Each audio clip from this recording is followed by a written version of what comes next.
I'm a little bit confused as to how some people can be so polarized and so along partisan lines that they can't see the forest through the trees. And they're asking you for directions saying, hey, where are the trees at? And you're in the middle of the forest and you're looking around and you're like, look up from your map and open your eyes. There's trees all around you. Many different sources. CNN, a couple others. We'll get to them here as we get to them. But from CNN first, Barr tells federal prosecutors to look into unsupported allegations of voting irregularities. Attorney General William Barr reminded federal prosecutors Monday that they should examine allegations of voting irregularities before states move to certify results in coming weeks. And yes, as well they should. No matter who the president was, let's take the names out. Let's separate the people from the position. No matter who the president was, if there was voting fraud, it should be investigated. Yes. Yes. Anybody who says that it shouldn't, well, that's the wrong answer. Of course, if there's an allegation of a crime, a serious crime being committed, it needs to be investigated. I mean, I don't know how you argue against it. Is there an argument against that? I mean, do we not investigate serious crimes now? If there's an allegation, we investigate. But the nation's top federal law enforcement official didn't provide any indication that the Justice Department has come up with the evidence to support President Donald Trump's claim of massive fraud in last week's election.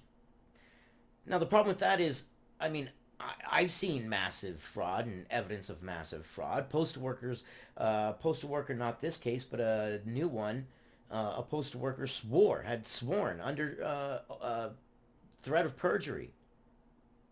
And there's video evidence that they were backdating late mail. There was the Project Veritas video of the lady buying votes.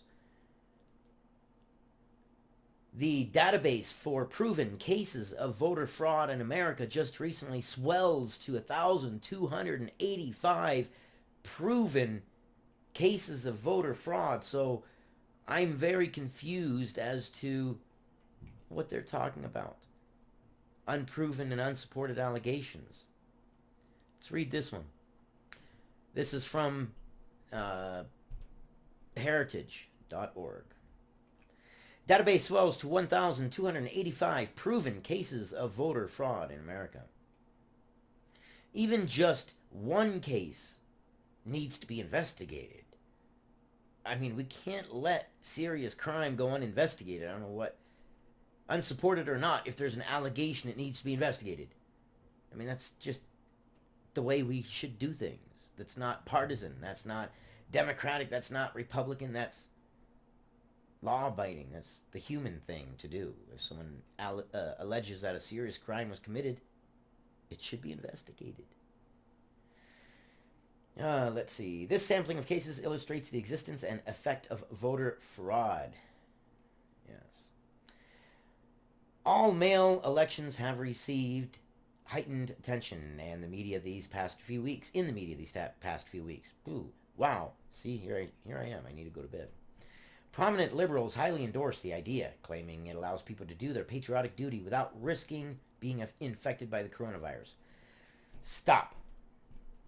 Where's the chain of custody? You fill out the letter, you put it in the mailbox, and you don't see it. The mailman doesn't write down that he received that letter on a certain date at a certain address, and he swears that he's got it and this and that, and verifies that it's not open and takes a picture of it. Where's the chain of custody? You don't know what's happening when you do mail-in vote. Where's the chain of custody? How could it possibly be secure? How could it possibly be secure? You know how many hands have had your vote if you did a mail-in ballot? How do you know your mail-in ballot made it? How do you know nothing happened to it? How many hands have gotten their hold of it? What if you have a zealot for either side, a Trump supporter or a Biden supporter, and you're voting for the other side? Where's the chain of custody? There isn't any. In reality, without rigid safeguards to prevent fraud, misuse, and voter intimidation, absentee ballot fraud, while it may occur sporadically, already has affected the outcome of elections in states and countries across the country. Now, there is a caveat. Yes, absentee ballot fraud has occurred for many, many years. We have never had mail-in voting. We haven't done it. This is the first year ever where we've had mail-in voting. Anybody that tells you we've been doing mail-in voting for years is lying to you. We have had absentee voting, which is where you request a ballot. You say, I am not going to for X reasons and X reasons. You verify who you are first, and then they send you a ballot. This mail-in ballot, this is a first. We've never done all mail-in ballots before, ever. It is insecure. It's insecure. There is no way that they could have possibly thought in the first place that it was secure at all.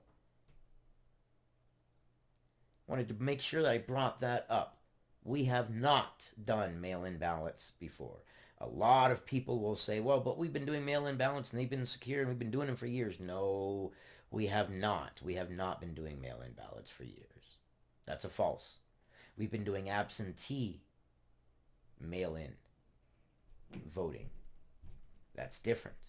There's a big difference. One is more secure. There's no chain of command.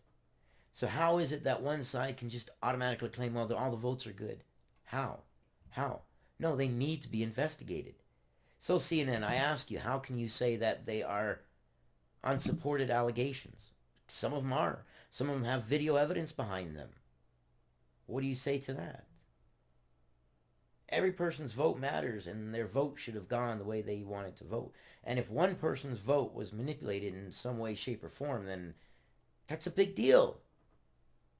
What if it was your vote? This is America.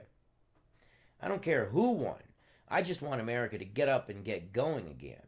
I just have a bad feeling that with Biden, we're going to get more lockdowns, and we're going to get harder lockdowns, and it's going to get harder and harder and harder. I don't know. We will see what a Harris-Biden administration holds for us. Until then, well, we'll keep our fingers crossed and our toes crossed and hope that we can move forward as America together and maybe shed some of these partisan lines that everybody's stuck on so badly. I love you guys. I'll see you on the next one.